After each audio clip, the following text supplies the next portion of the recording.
SSC के English series में आप लोगों का फिर से स्वागत है।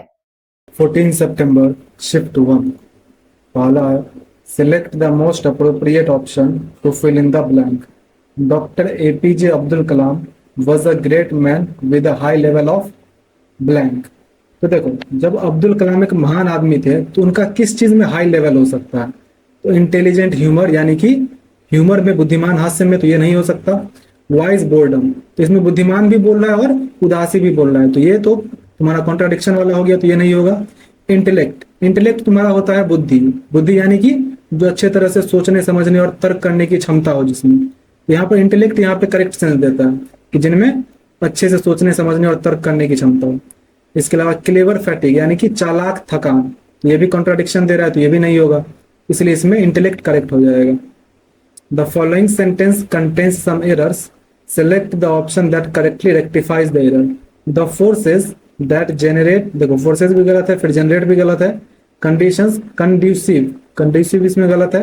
to crime and riots, riots भी गलत है। are stronger in urban communities than in rural areas, तो rural भी इसमें गलत है। तो देखो, सबसे पहले देखते हैं फोर्सेस इसमें कहाँ किसमें सही लिखा हुआ है, क्योंकि ये सेंटेंस मीनिंग तुम्हें ये दे रहा है कि जो फोर्सेस तुम्हारा क्राइम को, और राइट्स, राइट्स मतलब होता है दंगे, तो जो क्राइम और दंगों के अनुकूल वातावरण जनरेट करती है वो रूरल एरियाज के बजाय अर्बन एरियाज में ज्यादा स्ट्रॉन्गर है।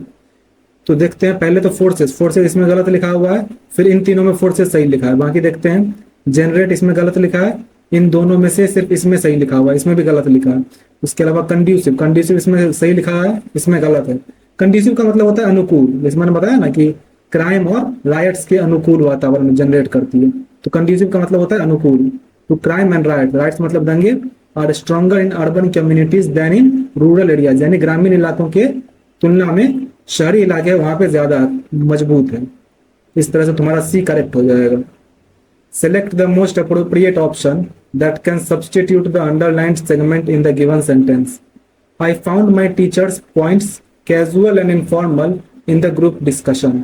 तो कैजुअल इनफॉर्मल का मतलब हो गया कि जो तुम्हें ज्यादा अच्छा ना लगे, मतलब तुम, कैजुअल मतलब हो गया सहज, और इनफॉर्मल यानी कि अनौपचारिक, यानी कि जो ज्यादा सीरियस ना हो। तो इसके लिए हम यूज कर सकते हैं free and easy. Free and easy का मतलब होता है लापरवाह, जो कि ज्यादा उस चीज को सीरियस ना लेता हो, मतलब एक तरह से कि उसके प्रति वो लापरवाह हो, केयरलेस हो। इसके लिए हम फ्री एंड इजी का यूज कर सकते हैं। इसके अलावा फ्लैश एंड ब्लड, इसका मतलब होता है मांस और रक्त। इसको हम यूज करते हैं जब हमें कोई अपने रिश्तेदार के लिए बोलना हो, जैसे कि मान लो कि मैं बोल रहा हूँ कि ये मेरा भाई है, तो मेरा भाई मेरा अपना फ्लैश एंड ब्लड है, यानी कि हम दोनों में सेम मांस और सेम रक्त है, इस चीज के लिए यूज किया जाता है। फिर है foot the bill. Foot the bill का मतलब हुआ किसी का खर्च उठाना। फेयर एंड स्क्वायर, यानी कि पूरी तरह से ईमानदारी से, किसी भी तरह का बायसनेस नहीं, यानी निष्पक्ष तरीके से। Select the word which means the same as the group of words given. One who is all powerful, यानी कि जो सर्वशक्तिमान है, उसे हम कहते हैं ओमनीपोटेंट। ओमनीपोटेंट का मतलब जो सर्वशक्तिमान, यानी उसके पास असीमित शक्ति हो, कुछ भी कर सकता है। इसके अलावा ओमनी प्रेजेंट का मतलब होता है जो हर जगह मौजूद हो, सर्वव्यापी। ऑप्टिमिस्ट का मतलब हुआ जो हर चीज के पॉजिटिव साइड को देखे, यानी आशावादी। और ओमनीसिएंट का मतलब हुआ जो सब कुछ जानता हो, सर्वज्ञानी। Select the most appropriate option that can substitute the underlined segment in the given sentence. Ramesh is owning a beautiful house in Noida. तो देखो, जब हम ये चीज बोलते हैं कि उसके पास ये चीज है, क्योंकि ओन का मतलब होता है कि वो उसका मालिक है, उसके पास उसका स्वामित्व है, तो इसके साथ हम कभी भी प्रेजेंट कंटिन्यूअस का यूज नहीं करते। जब भी हम यूज करेंगे सिंपल प्रेजेंट टेंस का यूज करेंगे, या फिर अगर मान लो पास्ट की बात है कि वो पहले करता था, तब हम पास्ट टेंस का यूज करेंगे। लेकिन यहाँ पर तुम्हारा क्या बोल रहा है कि वो उसके पास एक नोएडा में ब्यूटीफुल हाउस है, तो हम सीधा लिखेंगे Ramesh owns a beautiful house in Noida, इसलिए तुम इसे ऑप्शन बी से सब्सटीट्यूट कर दोगे। Parts of the following sentence have been given as options. Select the option that contains an error. When Nisha will have finished her task. तो देखो, जब भी ये तुम्हारा, पहले देखो किसमें है, will have plus V3, it means that future perfect tense। और future perfect tense का स्ट्रक्चर होता है, जब भी तुम्हारा WH वर्ड वाला हो तो पहले WH वर्ड, फिर will, फिर सब्जेक्ट, फिर have has plus V3 plus जो अदर सब्जेक्ट है वो, सॉरी जो अदर ऑब्जेक्ट है वगैरह वो सब। यहाँ पे हो जाएगा when, उसके बाद पहले will आएगा, उसके बाद सब्जेक्ट आएगा। तो इसमें तुम्हारा ये जो लिखा हुआ है ये सेगमेंट तुम्हारा गलत है, होना चाहिए when will Nisha have finished her task। Select the most appropriate option that can substitute the underlined segment in the given sentence. He pushed the bushes aside and went a little farther. तो तुम्हें अभी यहाँ से तो इससे तो नहीं पता चल रहा है इसमें तुम्हारा कौन सा टेंस में है, लेकिन वही आगे देखोगे तो तुम्हें पता चल रहा है कि went a little farther, यानी कि V2 का सेंस दे रहा है, पास्ट की बात कर रहा है। तो जब यहाँ पे सिंपल पास्ट हो तो यहाँ भी सिंपल पास्ट ही होगा, हो जाएगा ही pushed the buses aside। वैसे असाइड का जरूरत भी नहीं है हमें, क्योंकि देखो बसेस का मतलब होता है झाड़ियां, तो वो झाड़ियों को जब हटाएगा तो उसके लिए उसे साइड करने की जरूरत नहीं है, वो सीधे झाड़ियों को हटाएगा, उसको धकेलते हुए जो है वो अपना थोड़ा दूर निकल जाएगा। तो इसलिए हम सीधा बोलेंगे pushed the buses, he pushed the buses and went a little farther। Select the option that can be used as a one word substitute for the given group of words, copying someone else's work and trying to submit it as your own। तो देखो क्या बोल रहा है कि जब तुम किसी और का कॉपी करते हो और उसे इस तरह से सबमिट करते हो जैसे वो तुम्हारा अपना है, यानी किसी और के काम को, उसके विचारों को चुरा कर अपने से प्रस्तुत करना, उसको हम कहते हैं साहित्यिक चोरी, और इंग्लिश में इसे कहते हैं प्लेगरिज्म। प्लेगरिज्म मतलब साहित्यिक चोरी। इसके अलावा पॉलीगैमी का मतलब होता है बहुविवाह, यानी एक से अधिक पत्नियों या फिर पतियों के लिए भी यूज किया जाता है। मतलब इसमें दो प्रकार होते हैं, एक बहुपति विवाह, एक बहुपत्नी विवाह। तो जब भी एक आदमी एक से ज्यादा या तो पुरुष हो या फिर स्त्री हो उससे शादी करता है तो उसके लिए हम पॉलीगैमी यूज करते हैं। प्रियम्बल का मतलब होता है प्रस्तावना, जैसे हमारे संविधान की प्रस्तावना है। एक्सटेम्पोर, इसका मतलब होता है बिना तैयारी का speech. Select the most appropriate meaning of the given idiom, beauty of it. इसका मतलब क्या होता है, देखो जब भी हम कोई अच्छी चीज देखते हैं तो उसके लिए बोलते हैं ना कि that's the beauty of it. किसी भी चीज में जो अच्छी चीज होती है उसके लिए हम बोलते हैं that's the beauty of it, यानी कि यही तो इसकी सबसे अच्छी बात है। तो हम बोल सकते हैं गुड पॉइंट्स, यानी इसकी जो सबसे अच्छी बात है, इसके जो लाभप्रद पहलू, इसके लिए हम बोल सकते हैं गुड पॉइंट्स। इसके अलावा मेक थिंग्स वर्स का मतलब हुआ चीजों को बदतर बनाना। कॉज फॉर डिस्प्यूट, यानी विवाद का कारण। क्वाइट ऑर्डिनरी, यानी काफी साधारण। Select the most appropriate synonym of the underlined word. इसमें अंडरलाइंड नहीं किया हुआ, मैं शायद भूल गया हो। The girl was manacled, manacled जो है तुम्हारा इसमें अंडरलाइंड है। The girl was manacled and locked in the room. तो मैनाकल्ड का मतलब होता है हथकड़ी लगाना या फिर बांधना। तो उस लड़की को जो है हथकड़ी लगा के रखा गया है और रूम में लॉक करके रखा गया है। तो मैनाकल्ड का सिनोनिम बताना है, तो इन चारों में से हो जाएगा फेटर्ड। फेटर्ड का मतलब होता है तुम्हारा बेरियों से बांधा हुआ। तो एक तरह से बांधना, हथकड़ी लगाना एक तरह से सेम सेंस दे रहा है, इसलिए यहाँ पे हम फेटर्ड यूज करेंगे। इसके अलावा अनफाशन, अनफाशन मतलब होता है खोल देना। जैसे हम कहते हैं ना प्लीज फाशन द सीट बेल्ट, तो उसका मतलब होता है सीट बेल्ट लगाना, और अनफाशन यानी उसे खोल देना। लिबरेटेड का मतलब होता है उसे मुक्त किया गया, आजाद किया गया। अनबाइंडन का मतलब उसे बंधन मुक्त किया गया। Select the most appropriate antonym of the underlined word. Addiction of drugs proved detrimental for his health, यानी कि ड्रग्स का जो एडिक्शन था वो उसकी सेहत के लिए क्या साबित हुआ, तो डेट्रीमेंटल यानी हानिकारक, नुकसानदेह। तो इसका एंटोनिम हो जाएगा बेनिफिशियल, बेनिफिशियल यानी कि लाभदायक। इसके अलावा इम्पार्शियल का मतलब होता है बिना किसी पक्षपात के, यानी निष्पक्ष। पोटेंशियल यानी कि उसमें कुछ करने की क्षमता है, कुछ बनने की या कुछ विकसित होने की क्षमता है, तो उसके लिए हम पोटेंशियल यूज करते हैं। डिफरेंशियल, इसका मतलब होता है विभेदक, यानी अंतर से संबंधित है। Select the most appropriate synonym of the given word.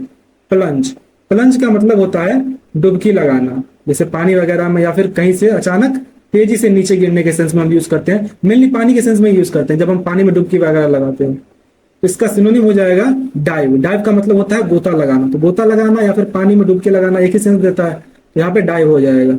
इसके अलावा ट्रांसग्रेस का मतलब होता है उल्लंघन करना, मेनली किसी रूल्स वगैरह के, किसी रूल्स के लिए या फिर किसी नियम के लिए उल्लंघन के लिए हम ट्रांसग्रेस का यूज करते हैं। रश का मतलब होता है जल्दी करना।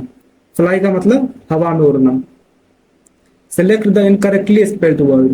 टोमेटोज, देखो इसमें टोमेटोज की स्पेलिंग गलत है, टोमेटो ऐसे ही लिखा था, लेकिन जब इसका हम प्लूरल करते हैं तो टोमेटोज में ई एस लगता है लास्ट में, ना कि सिर्फ एस, इसलिए ये गलत है।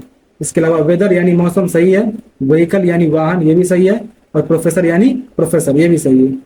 Select the most appropriate option that can rectify the underlined segment in the given sentence. I used a variety of sources to find the more cheap fight. देखो चीप का जब हम पहले तो यहाँ पे द लिख दिया है, इट मींस दैट सुपरलेटिव का सेंस दे रहा है, तो इसलिए हम सुपरलेटिव डिग्री यूज करेंगे ना कि कंपैरेटिव डिग्री। और चीप का सुपरलेटिव या कंपैरेटिव जो है वो चीपर और फिर चीपेस्ट होता है, ना कि मोर चीप या मोस्ट चीप। तो इसलिए हम इसे चीपेस्ट से सब्स्टिट्यूट कर देंगे कि I used a variety of sources to find the cheapest flight. Select the incorrectly spelled word in the given sentence. All the members of my family are planning to visit Jammu and Kashmir this November. इसमें देखो नवंबर की spelling गलत लिखी हुई है। नवंबर की correct spelling होती है NOVEMBER। ये जो यू है इसके जगह पे ई आना चाहिए था नवंबर, इसलिए ये गलत है। फिर प्लानिंग यानी कि योजना बनाना, ये भी सही है। विजिट यानी यात्रा करना, ये भी सही है। और मेंबर्स यानी सदस्य। Parts of the following sentence have been given as options. Select the option that contains an error. Ravi will go to the England. देखो इंग्लैंड क्या वो एक देश है, यहाँ पर वो इंग्लैंड जाने की बात कर रहा है, तो इसके लिए हम इसको देश के तरह यूज करेंगे। तो देश के नाम से पहले कभी भी द का यूज नहीं किया जाता। जो संघ वाले देश हैं जैसे यूएई हो गया, उन लोग के साथ जो है द यूज किया जा सकता है, लेकिन ये सब जो देश हो गया इंग्लैंड, इंडिया, इन सब के साथ जो है द नहीं लगता है। इसलिए हम यहाँ पर ये सेगमेंट गलत हो जाएगा। Ravi will go to England सही होगा। नेक्स्ट है select the most appropriate response in the given situation of the eve of a battle to fill in the blank. Eve का मतलब होता है संध्या, तो ये युद्ध की पूर्व संध्या की बात कर रहा है। कमांडर क्या बोल रहा है? Honourable emperor, all the troops have lined up for the battle and are awaiting your orders. तो एम्परर चंद्रगुप्त मौर्य क्या कह सकता है? तो ये बोल क्या रहा है कि राजा हमारी जो सेना है वो तैयार है, युद्ध के लिए तैयार खड़ी है और आपके आदेश की प्रतीक्षा कर रही है। तो देखो ये शाम का समय जब बोल रहा है तो इसमें चंद्रगुप्त मौर्य क्या कह सकते हैं? We will march at dawn, मतलब हम सुबह मार्च करेंगे। ये तुम्हारा करेक्ट सेंस दे रहा है क्योंकि शाम का टाइम है, तो ये बोला हम सुबह लड़ने चलेंगे, ठीक। इसलिए हम we will march at dawn. इसके अलावा तीनों सेंस नहीं बनाता है। जैसे देखो you should learn how to talk to an emperor, तो यहाँ पर किसी भी तरह की बदतमीजी तो उसने की नहीं कि ये बोलेंगे कि तुम्हें जो है किस तरह से अपने राजा से बात की जाती है, इसकी तमीज सीखनी चाहिए, ये तो नहीं बोलेंगे। We will be playing cards, यानी हम युद्ध के मैदान में आके ताश तो नहीं खेलेंगे, ये तो तुम्हारा गलत हो। We are ready for the pilgrimage, pilgrimage का मतलब होता है तीर्थ यात्रा करना, ये तो युद्ध के मैदान में जाके तीर्थ यात्रा नहीं करेंगे। ये तीनों में से कोई भी सेंस नहीं बनाता है। Select the most appropriate meaning of the underlined idiom we prefer going to movies once in a blue moon. Once in a blue moon का मतलब होता है शायद ही कभी, यानी बहुत कम। तो इसके लिए हम बोल सकते हैं वेरी रेयरली, यानी शायद ही कभी, बहुत कम। इसके अलावा वेरी अमेजिंगली मतलब बहुत अमेजिंग, बहुत आश्चर्यजनक रूप से। वेरी डिलीजेंटली यानी बहुत लगन से। और वेरी ऑफन यानी बहुत बार। The following sentence have been split into 4 segments. Identify the segment that contains an error. My father told me that in his childhood he was walking to school every day, यानी कि मेरे पिता ने मुझसे कहा कि जब वो बच्चे थे तब वो रोज स्कूल पैदल जाते थे। तो पैदल जाते थे, यहाँ पे तुम्हें क्या सेंस दे रहा है? पास्ट की एक आदत बताई जा रही है। तो जब हम पास्ट का कोई आदत बता रहे होते हैं तो उसके लिए हम पास्ट कंटिन्यूअस का नहीं बल्कि सिंपल पास्ट का यूज करते हैं। ये जो लिखा है he was walking to school every day, ये गलत लिखा है। यहाँ होना चाहिए he walked to school every day, या फिर ही यूज्ड टू वॉक भी लिख सकते हैं, लेकिन ही वॉक टू ज्यादा सही रहेगा कि he walked to school every day. इसलिए तुम्हारा ये सेगमेंट गलत है। Select the most appropriate meaning of the underlined idiom in the given sentence. Today's question paper felt like a cake walk. तो लाइक अ केक वॉक जो तुम्हारा idiom है इसका मतलब होता है बहुत आसान। इसके लिए हम यूज कर सकते हैं वेरी इजी। वेरी इजी यानी बहुत आसान। वेरी स्वीट यानी बहुत मीठा। वेरी टेस्टी यानी बहुत स्वादिष्ट। और वेरी डिफिकल्ट यानी बहुत मुश्किल। अब है कंप्रहेंशन पैसेज, तो एक बार पढ़ लो। अब क्वेश्चन देख लो। चलो अब बनाया जाए। Modern football blank in Britain in the 19th century. Since before medieval times, folk football games had been played in towns and villages according to local customs and blah blah blah. देखो modern football blank in Britain in the 19th century. तो modern football जो है उसका Britain में 19th century में क्या हो सकता है? टर्मिनेटेड, कल्मिनेटेड, ओरिजिनेटेड या फ्रेगमेंटेड। तो देखो इनमें से तुम्हारा करेक्ट सेंस बनाता है ओरिजिनेटेड। ओरिजिनेटेड यानी कि वहां पर उत्पन्न हुआ, वहां से शुरू हुआ। तो यहाँ पर ये करेक्ट सेंस बनाता है कि मॉडर्न फुटबॉल जो है वो ब्रिटेन में 19th century में शुरू हुआ। इसके लिए हम ओरिजिनेटेड यूज कर सकते हैं। इसके अलावा टर्मिनेटेड मतलब होता है समाप्त हुआ। कल्मिनेटेड का मतलब होता है चरम पर पहुंचा। और फ्रेगमेंटेड मतलब हुआ खंडित हुआ, टूट गया। तो ये तीनों होगा नहीं। उसके बाद क्या बोला? Since before medieval times, 4 football games had been played in towns and villages according to local customs and with a blank of rules. तो उससे पहले मिडिएवल टाइम में जो है 4 फुटबॉल खेले जाते थे शहरों में और गांवों में। किस तरह से? तो अकॉर्डिंग टू लोकल कस्टम्स, यानी कि जो स्थानीय रीति रिवाज थे उसके द्वारा खेले जाते थे। और किस तरह के रूल्स थे देख लेते हैं। ऑप्टिमम, वेरिएंस, मिनिमम या मैक्सिमम। तो जब यहाँ लोकल की बात की जा रही है, स्थानीय रीति रिवाज की बात की जा रही है और मिडिएवल टाइम की बात की जा रही है, तो उस समय ज्यादा कोई रूल्स होंगे नहीं, तो इसलिए हम यूज करेंगे मिनिमम इन रूल्स, यानी बहुत कम रूल्स थे। इसलिए हम मिनिमम यूज करेंगे। इसके अलावा ऑप्टिमम का मतलब होता है सर्वश्रेष्ठ, तो उस टाइम पे सर्वश्रेष्ठ रूल कहाँ से आएंगे। वेरिएंस का मतलब होता है उसकी भिन्नता, तो ये भी नहीं होगा। और वैसे भी देखो यहाँ पे क्या बोल रहा है, अ का यूज कर रहा है with a blank of rules, तो वेरिएंस के साथ हम अ का यूज नहीं करते हैं, नहीं तो वो ग्रामेटिकली इनकरेक्ट हो जाएगा। इसके बाद मैक्सिमम, मैक्सिमम यानी कि बहुत ज्यादा, तो ये भी नहीं होगा। इसके बाद क्या है, industrialisation and blank which reduced the amount of leisure time and space available to the working class. तो इंडस्ट्रियलाइजेशन यानी औद्योगिकरण, और क्या था जिसने कि तुम्हारा जो खाली समय था उसके अमाउंट को कम कर दिया, तो क्या हो सकता है, नॉर्मलाइजेशन, अर्बनाइजेशन, स्टैंडर्डाइजेशन, इम्प्लीमेंटेशन। तो नॉर्मलाइजेशन का मतलब हो गया सामान्यकरण, अर्बनाइजेशन इसका मतलब होता है नगरीकरण। तो ये हम कह सकते हैं कि औद्योगिकरण और शहरीकरण वो प्रक्रिया है जिसके कारण जो है शहरों में आबादी बढ़ी, और क्या हो गया, जो तुम्हारा लीजर टाइम का अमाउंट था यानी कि जो अवकाश का समय था, जो खाली समय था जिसमें लोग अपना मनोरंजन का काम करते थे, वो समय कम हो गया। इसके लिए हम यहाँ पर यूज करेंगे अर्बनाइजेशन, तो ये करेक्ट हो जाएगा। इसके अलावा स्टैंडर्डाइजेशन, इसका मतलब होता है मानकीकरण, यानी कि नियमों और प्रक्रियाओं को एक समान करना। इम्प्लीमेंटेशन का मतलब किसी योजना को लागू करना। अब क्या है, leisure time and space available to the working class combined with the history of legal prohibitions against particularly blank. तो लीगल प्रोहिबिशन जो है वो किसके खिलाफ लग सकता है, तो particularly blank and destructive forms of folk football to undermine the game's status.